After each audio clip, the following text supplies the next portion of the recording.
You're watching 11 Alive Morning News. 11 minutes of nonstop news starts now. First this morning, breaking news, a massive scene at a gas station after a deadly hit and run.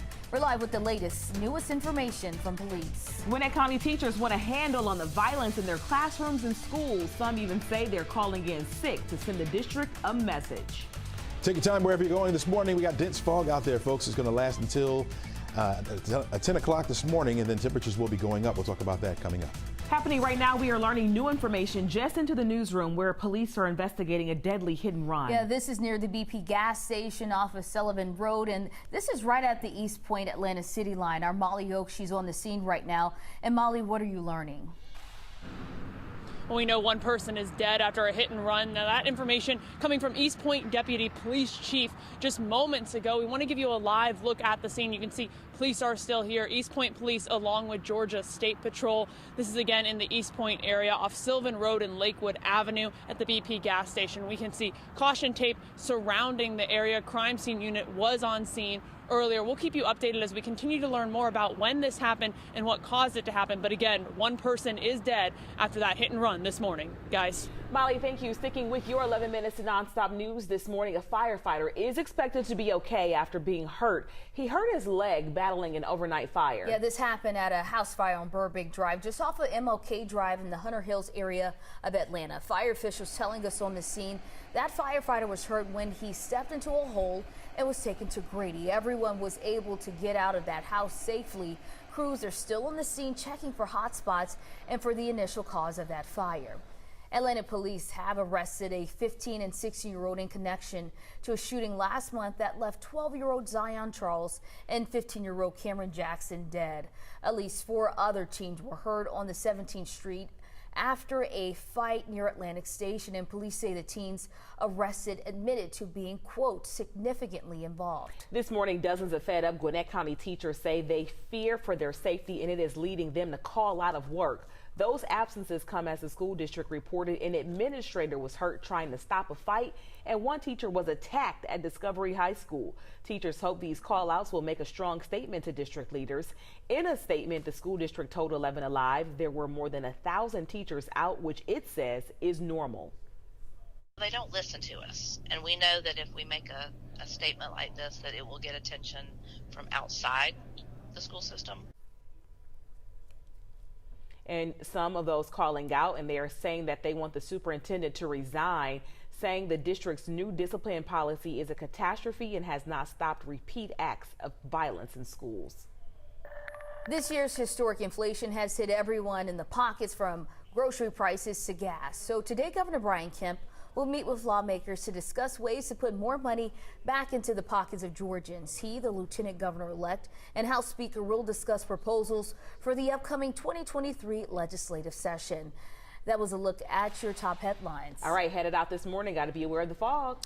Beware of the fog. Yep, it's out there, folks, and pretty dense as well. We have a dense fog advisory that will last until 9 a.m. You're looking at reduced visibilities down to a quarter of a mile or less, and a lot less around the area this morning. All of North Georgia now. Normally we would have like a pocket of a 10 or an 8 somewhere in there. Not much around this morning. Got 0 visibility down here on the south side, and so yeah, it's pretty dense. Be careful. We're going to keep the clouds in place at least through about 11, 12 o'clock before we start to see some breaks in those clouds, get a little bit of sunshine poking through. 74 degrees will be our afternoon high temperature. We'll drop back down to 66 with partly cloudy skies by 7 o'clock.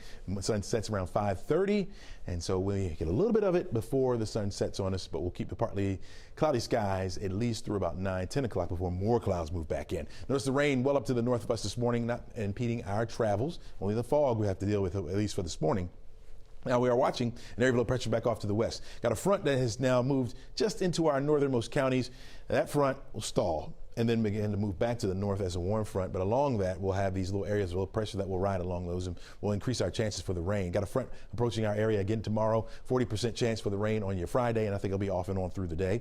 Saturday, we'll catch a brief break. We'll keep the clouds in place, though, so not the prettiest of days, of course, but a little bit lower than a 10% chance for the rain. You're looking at a 40% chance returning by the time we hit Sunday. Here's how it plays out. Forecast track model. You can follow along with me with the time right there at the top of the screen. It shows the clouds in place this morning, but by the time we get to the afternoon, We start to see some breaks in those clouds.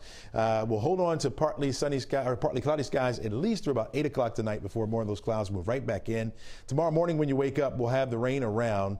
Some moderate pockets could be found as well. Maybe even a rumble of thunder. We got a front that's going to be pushing through the area. So off and on, some scattered showers will be around on your Friday. Not the prettiest of Fridays, the way to start the weekend. Saturday, drier, but notice the clouds still in place. Wake up in the morning, mostly cloudy skies. It will stay that way right on through the day. Very low threat for the rain on your Saturday. Sunday at 10% or 20% or 40% rather comes back to us on Sunday. Temperatures will be lower behind the front as we head into the upcoming weekend. All new this morning, we have an update on how Fulton County Schools plan to keep your child safe in the classroom. Superintendent Mike Looney says they will be implementing a new wearable badge alert system. In a statement, the district says they're currently testing the system at 3 schools over the next few weeks, but they do plan to implement them at all schools within the district. The phased rollout will begin in January and is expected to end in March. These new badges will help alert staff immediately of any imminent dangers or necessary lockdowns. New details for you on an effort to address the amount of time between an election and a runoff in Georgia. Democratic State Representative Jasmine Clark says she plans to introduce a new bill to solve issues seen during the Senate runoff. Representative Clark says the legislation increases the runoff time from 4 weeks to the election to 6 weeks instead. It would also require 2 weeks of statewide early voting with at least one Saturday included. She says despite record turnout, there were issues with absentee ballots as well as extremely long lines. Clark says these factors left some people unable to vote. TikTok is one of the most popular social media apps, but one state senator wants to see that platform go away.